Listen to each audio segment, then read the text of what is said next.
Hello and welcome back to Turning the Table. After reviewing Nemesis, the board game, I was reminded of something that really scratched that survival horror itch. So today we're going to be looking at Alien, the role-playing game from Free League Publishing. Now, as you might expect, this is a tabletop role-playing game that is set in the universe of Alien. I've had quite a bit of experience with this system, and I think it stands up as one of the better tabletop role-playing games that I've worked with. But as always, the real question remains, is it a good fit for your table?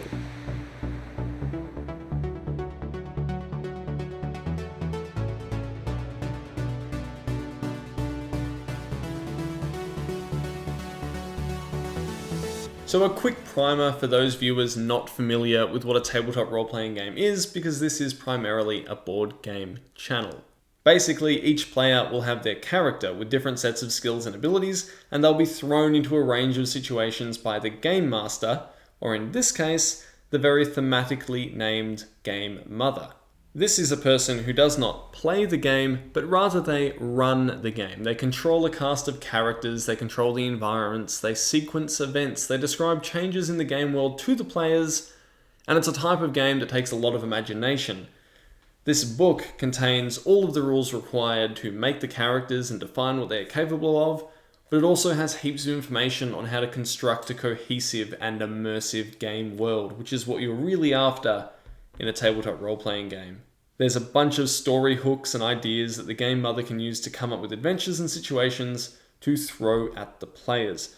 And I apologize for the big red mic in the way. As you can see, we're still getting set up. It looks like I need a lot more board games. I'll have to fix that in the future. So, the Alien RPG is designed to support two methods of play. In cinematic games, players only have their characters for a session or two. It plays out kind of like a movie, with very detailed game world provided by the game mother, and death is frequent. In campaign mode, the same group of players can have sessions week after week if they like, continuing the story of their characters over a more protracted time frame, more like a traditional tabletop RPG. So let's look at how this game works. Players create characters by putting a limited number of points into attributes and skills. Then they will derive how much health, carrying capacity, and other statistics they have based on these point allocations. They'll then get a starting talent, and all of this is guided by the selection of a career. But this doesn't end up having a huge bearing on what the character can and can't do. It's just there as a guide, more or less, to what kind of abilities they might start out with. Then you can just add some finishing touches, appearance, background, and you're done. Whenever a player does something that has a chance of failure, they'll roll a number of six-sided dice as determined by their skills and attributes. Getting at least 1 6 usually means a success. However, the game mother can modify this based on the difficulty of the task. Now, the main mechanic that distinguishes the Alien RPG from generic point allocation systems is a little thing called stress.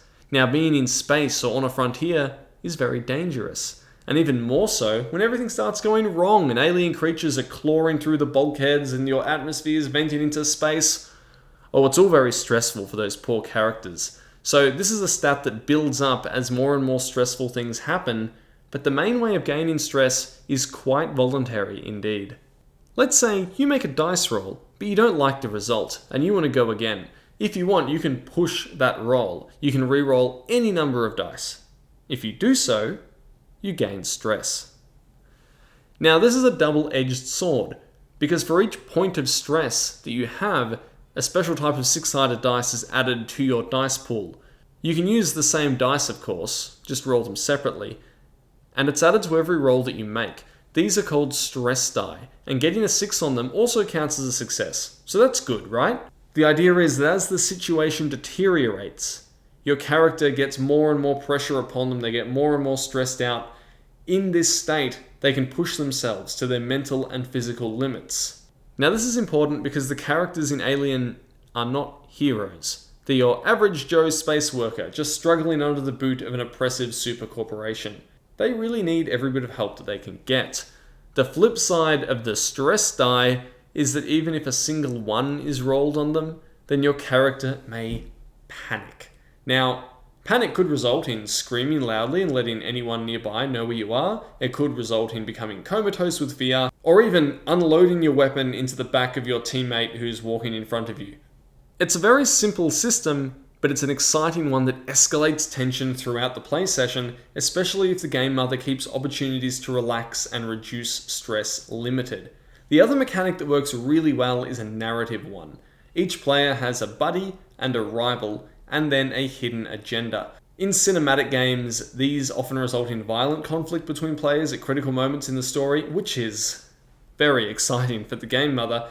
But in campaign games, they're softer and more subdued, so they assist players to develop their characters in both personality and relationships with other players, and XP is rewarded for role-playing these elements well, such as challenging rivals, supporting buddies, and pursuing agendas.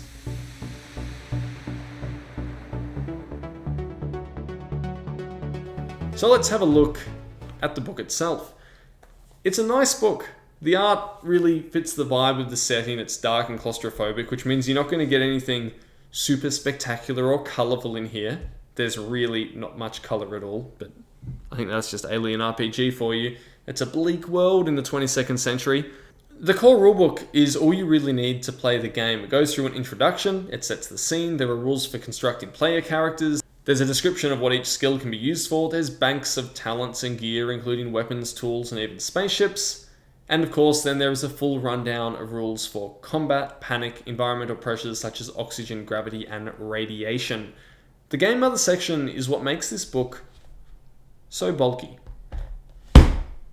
It goes into a heap of advice about running the game in the world of Alien.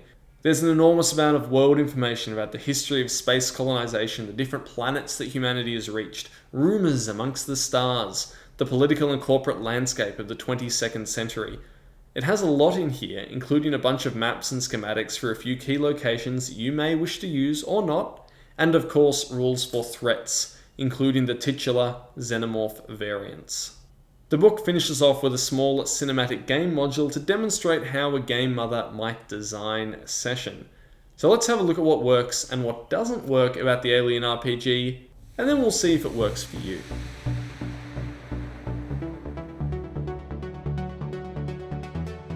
The game is very easy for players to learn. The rules are simple. You roll dice, 6s are good, you take stress if you need, and then things can get a little bit more complicated when you start adding in environmental elements such as fire or radiation or what happens when you die, but these can be learned very quickly as needed as the game mother has a good grasp on the rules. Over the years I've introduced lots of new players to tabletop RPGs, and this game seems to get new people involved in the hobby very, very quickly. It's quite good in that role. The setting is also pretty simple. You can complicate it by adding in lots about stellar mysteries and corporate betrayal, but at its core, when you have a bunch of players trying to escape a dangerous planet or ship with a mysterious monster hunting them, it really doesn't take much explaining. Aliens are bad, they're gonna eat you, run. The stress and panic mechanics also work really well. It can be hard to make survival horror work on the tabletop because you're often sitting around with friends in a comfy, well-lit room, but in this case, having tension baked into the core rules is wonderful. Players can really feel their characters getting more and more desperate as the session progresses, and by the end, every roll is on a knife edge due to high stress levels. This, of course, works much better for cinematic modules, where the game mother has constructed a world and a few big events that will unfold around the characters, and just kind of lets it rip. Players die, betray each other, and at the end of the night, a fantastic story has been co-constructed between players and the game mother, and I don't think I've seen another system do this so well, so quickly, and with the ability to bring new people in all at the same time. Making this work does put a lot onto the game mother. It's not like Dungeons & Dragons, where a bunch of characters can go and fight some randomly selected enemies, get loot, and there you go, you've got a session.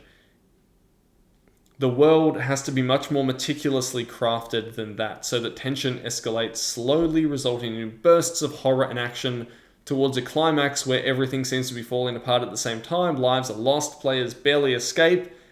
And this means not only being good at describing environments, but setting the scene in a very particular way. The game mother has to consider player rivalries and agendas, set up a range of challenges that slowly overlap, and then establish a mood in the game room itself. You can use ambient music or something like that. Otherwise, the tension's lost and you'll never really hit that mark where it all comes together like magic. So it's not really a game that's easy to run well, despite how accessible it is for players. Fortunately, there are a handful of really great cinematic modules released by Free League with maps and story hooks and locations. They're additional purchases, but they can be helpful for first-time game mothers when they're running a system like this. By no means necessary. Everything that you need to make your own cinematic adventures is present in this book. My other concern here is that the campaign mode doesn't really work too well. And that's not necessarily anything wrong with the role-playing system or the rules. It's just the genre and setting. There's a reason the Alien universe is all movies, not spaced out over 100 episodes of TV. You can only escape so many ships, colonies, and prisons infested by the aliens before it gets old. And sure, there are plenty of other threats out there, like mercenaries, rival military groups, hostile environments, and rogue androids, but at that point, is Alien the best universe to experience all that in? The movies work because it all piles on top of each other. The corporate dystopia, the harsh environment, the dangers of outer space, the betrayal, and then the monster is just the cherry on top. This of course works wonders when it's woven intricately together into a tight and well-realized cinematic module, but over an extended campaign, I find one of two things will tend to happen. Either it'll run out of gas and fall flat, or it ends up resembling something that isn't quite Alien anymore. It just becomes a generic space adventure RPG with lots of extra stuff thrown in. At the end of the day, the characters here are not supposed to be heroes. They're lucky if they survive. They're expendable, which is another thing that does not gel well with a longer campaign where people get attached to their characters and want to keep them session after session. I don't think that works too well in a horror movie that's adapted into a role-playing game. So, is this system for you? Well, if you were looking to get into tabletop role-playing games and love space horror, you could certainly make this work. I really do like this system, but I can see inexperienced game masters struggling to pull all the themes, rules, and environments together and do it well on their first go. It'll be a challenge. If you have experience and you want to introduce some friends to the hobby, then I can't recommend this highly enough. It's accessible, and it's a lot of fun putting together one of those one-shot cinematic play sessions. It's also just a really nice book with a heap of information about the Alien universe all in one place. This is one reason why I love RPGs for fictional universes.